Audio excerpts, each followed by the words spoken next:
abbreviate your final. We are now joined by CBS Sports NBA analyst John Gonzalez and former NBA player and coach Avery Johnson. As guys, no rest, no problem for the Thunder. I mean, at least in the second half, as they go on to take game one of the series against Minnesota. Coach, I'm just going to open this up to you. What impressed you most in OKC's win?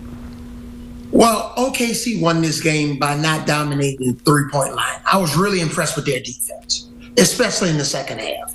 I like the adjustments that the Oklahoma City Thunder coaching staff made in terms of Chet Holmgren. You know, maybe subbing him out a little bit early there in the first half. I don't believe that he's going to be able to play the 4 position in this series. I think they got to play either or in terms of the bigs. Sometimes they went really small with 5 smaller guys on their team. So I like the adjustments. I love that they were able to contain, the perimeter guys from Minnesota. Anthony Edwards didn't do much of anything in the fourth quarter. Shai struggled. He didn't make a 3 in the first half. But overall, I like the adjustments. I love their defense, and we'll see if they can continue to build on it. Yeah, I'm with Avery on that one. The adjustments in the third quarter where they really got going and they almost doubled up the Wolves in the third quarter. They went small in that third quarter, and that really got that offense going because SGA in the first half, he couldn't get a shot to fall. He only had 2 field goals in the first half. Jalen Williams got off to a really slow start, and in that third quarter, all of a sudden, boom, they found their shot. And then the defense that Avery mentioned, absolutely right about that. They're so good, Oklahoma City is, at turning over their opposition. They forced 19 turnovers tonight, and then what happens after they force turnovers? They turn that into points. They generated 31 points off of turnovers, and that was basically all she wrote for Oklahoma City. And Minnesota just could not generate any offense outside of Julius Randle, who's been excellent in this postseason, was good again tonight, hit 5 of his 6 3-pointers. But after Ant rolled his ankle, he just didn't look the same. I'm with Avery. They're going to need more from him. I wonder if that ankle was bothering him a little bit. The fourth quarter, he completely disappeared, didn't even have a field goal in the fourth quarter. So Oklahoma City, for me, the thing that I was most impressed with was just resilience, because tough turnaround from Game 7 right into Game 1, but they didn't panic after the first half and then really got rolling in that second half. Yeah, absolutely. You guys mentioned Anthony Edwards briefly leaving that game, and at least for Julius Randle, it seemed like there was no drop-off because he did have a big half, but John, you talked about it. Their turnovers, 19 on the game, giving up 31 points. What just happened for Minnesota, especially there in the second half, because they did go into halftime with that lead? Oklahoma City's just awesome at turning over the opposition. They have so many different guys that they can throw at you, and they're just ferocious. They're ferocious on the perimeter. They're ferocious on the interior. When Ant went out, they lost one of their primary ball handlers. Julius Randle was actually asked about it during the in-game interview, and he said, look, that's not really us. We generally aren't as sloppy with the ball. Well, it's not just that the Wolves aren't sloppy with the ball and they had a bad night. It's that Oklahoma City, this is their bread and butter. They were number 1 in the NBA this season at creating turnovers and number 1 in the NBA at generating points off of turnovers. Same thing is applied during this postseason. Same thing applied during Game 1. Wolves are going to have to figure out a way to tighten that up, because if not, they're going to be dead in the water. Yeah, and again, you can't allow a team to have 12 steals. That's easy buckets. That's when you don't even have a shot on goal. So Oklahoma City playing the passing lanes, the on-ball turnovers that Minnesota, the malfunctions there, the deflections that Oklahoma City had that created easy points. Jalen Williams running out with easy dunks. There's no defense for that.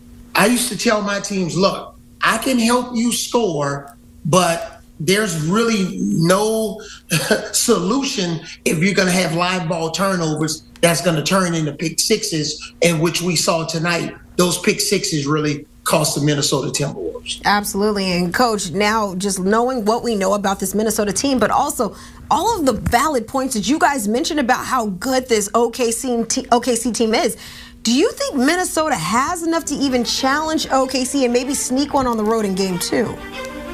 I don't believe so, because at the end of the day, OKC was down, 4 points in the first half? Mm-hmm. They struggled to, knock down wide open shots.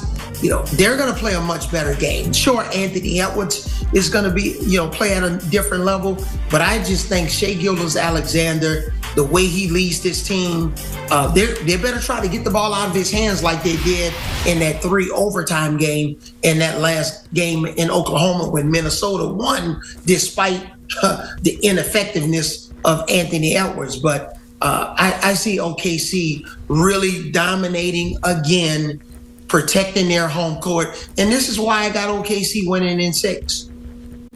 I'm going to respectfully disagree with my guy Avery here. First time that we've disagreed tonight. I also have Oklahoma City winning this series, but I don't think that the Minnesota Timberwolves are out of this for 2 different reasons. One, they didn't get anything really from Ant tonight. 18 points, sure, but it took him 13 shots, and he didn't look like himself after the ankle injury. We'll see whether or not the ankle feels better in game 2. The big thing for me was they shot 29% from 3. They put up 51 threes. Normally, Oklahoma City, we talked about that defense. We talked about live ball turnovers and generating points off of that. Generally, that perimeter defense is a little bit stingier on limiting three-pointers. That the Wolves even got up 51, I think is like, if you're trying to look at it and squint and like glass half full for the Wolves, okay, you got up a ton of threes. You need to knock more down than just 15 out of 51. Dante DiVincenzo has been super streaky all season long. They're going to need more from him. Mike Conley needs to start making more. Julius Randle was their one consistent three-point shooter tonight. The rest of that team, Nickeil Alexander-Walker had some open looks that he missed. Jaden McDaniels was in foul trouble earlier. All of these guys in the supporting cast have to knock down their threes, and then I think they have a shot. Yeah. See, but I think the problem, John, and I'm going to disagree with you, I don't think this is a series for Rudy Gobert. This is not a series for him. I think, those 21 minutes, he's always going to be a -5 or a -2.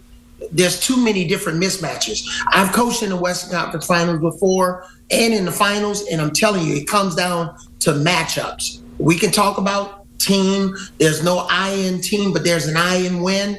You got to find the right matchups. There's been series, that I've coached in when I've second-guessed myself on certain lineups that I had on the floor, and if I had to do it all over again. So again, this is not a series for Rudy Gobert. There's no I in team, but there is a U in matchups, and clearly Rudy Gobert maybe being on the not so great side of some of those. But fellas, I want to go back to SGA just really briefly, because you guys talked about his shots not falling early in this one, but ended the game with a game high of 31 points. And then also you think about some of the Wolves' struggles, especially when it came to fouls. Was it them being undisciplined, or is it just SGA being able just to take advantage of those opportunities? John, help me out. Yeah, I think SGA, first time in the Western Conference. He's in the Western Conference Finals. So, he's one step away from going to the finals. All of the MVP talk. And John, I don't know where you are here. I thought he was a little bit nervous and a little bit, maybe anxious to start the game. But I think he'll settle it.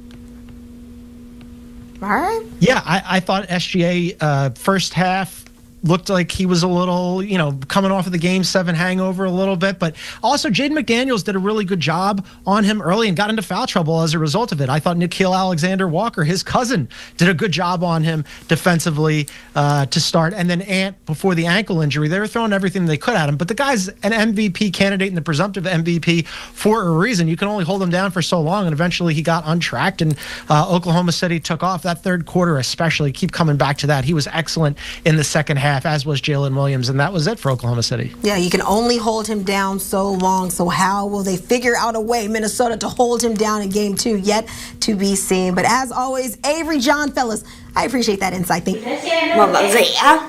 Ui giời. Chào tất cả mọi người đã quay trở lại với kênh của mình. Hôm nay mình sẽ hướng dẫn các bạn làm vòng với tiêu đề là củ nghệ. Bây giờ mình sẽ bắt đầu làm nha. Đấy, bảo rồi. Từ sáng đến tối là đầu nó ưỡi này.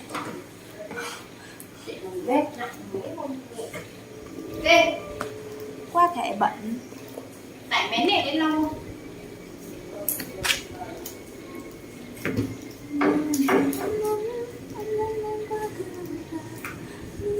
Hai máy này. Ví dụ anh nên đi Đầy lắm rồi. đừng tải theo tô hồng chị nhá. Đi đi.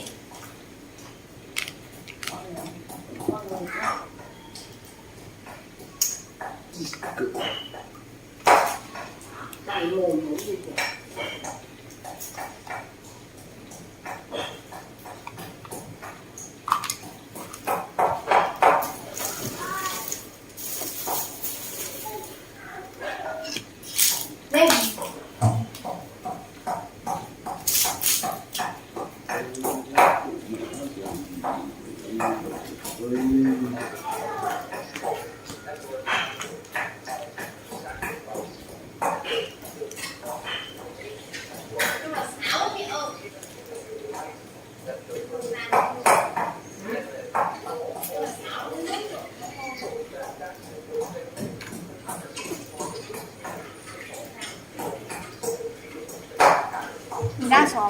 vàng nhá.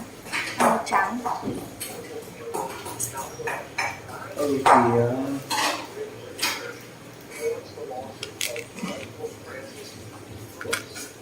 Thì Xem em ra là tắm.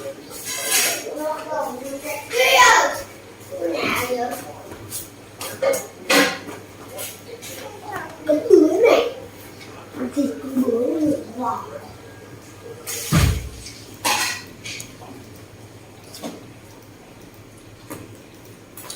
người lại đi trên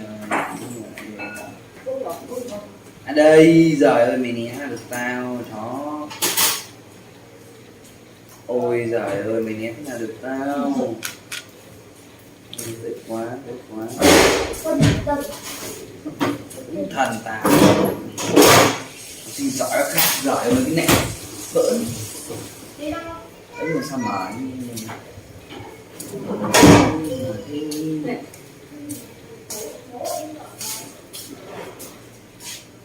nó phải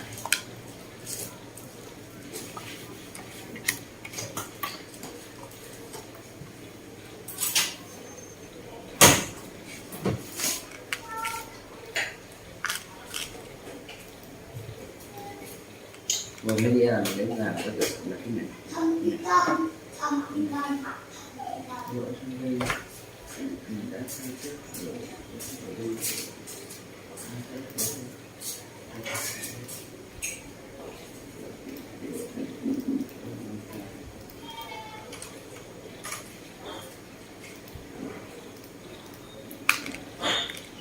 xong rồi.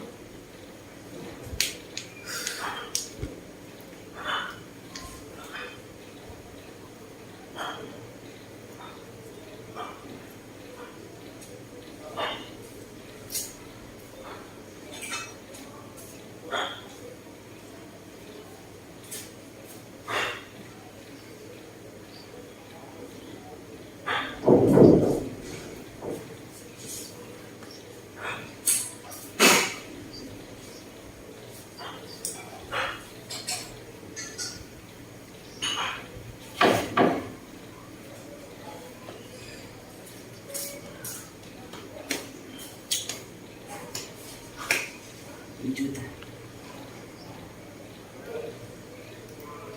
chết con vũ số 7 ở đâu